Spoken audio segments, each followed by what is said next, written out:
گنرال پلکونیک رمضان رحیمزاده وزیر کورای داخلی تاجیکستان روز 15 فوریه سال 2024 در نشست خبری وزارتش ترکش ماشین خدمتی رئیس کمیته اجرایی حزب حاکم خلقی دموکراتی تاجیکستان در شهر کولاب سلیم سیدولی زاده را عمل تروریستی نامید و گفت این حمله از جانب گروه متشکل جنایتی انجام شده و از جانب کارمندان کمیته دولتی امنیت ملی و وزارت کورای داخله شماره زیاد شهروندان در چارچوب این پرونده دستگیر شدند. اما او از ارائه جزئیات دیگر خودداری کرد و گفت این سری تفتیشات است و بعد انجام تفتیشات باز به شما خبر میدهیم. این در حالی است که حمزه علی مظافروف دادستان نفتین منطقه کولاب روز 30 ژانویه سال 2024 در نخستین نشست خبریش از بازداشت 8 نفر در رابطه با این حادثه خبر داد و گفت که تفتیش این پرونده بر اساس 2 ماده کودکس جنایتی تاجیکستان،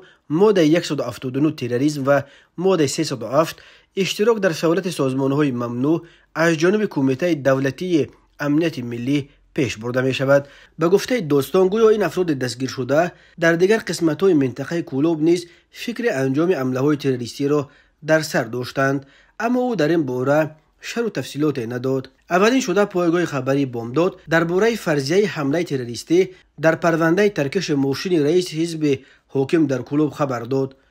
منبع بامداد گفته بود که دستندکاران این حمله با امیسرهای گروه تروریستی داعش خراسان در قلمرو افغانستان تماس داشتند و از آنها طرز تیار کردن و در ماشین رئیس حزب چسباندن بمب خودساخت را یاد گرفتند. در همین حال رادیوی آزادی روز 15 فوریه با تکیه به منبع در مقامات انتظامی خبر داد که گویا از خانه نفری که ترکش را انجام داده است پرچم گروه تندرو داعش را پیدا کردند. او گفت که این گروه با احتمال زیاد با دستور شاخه خراسانی داعش که معمولا در افغانستان فعال است عمل کردند. همسن و دوست یک عضو این گروه در صف این سازمان در افغانستان است. او با دوست خود در تماس شده او را به صف این سازمان جلب کرده است. از خانه‌اش پرچم این گروه پیدا شد که آن را همراه با همسرش آماده کرده بودند.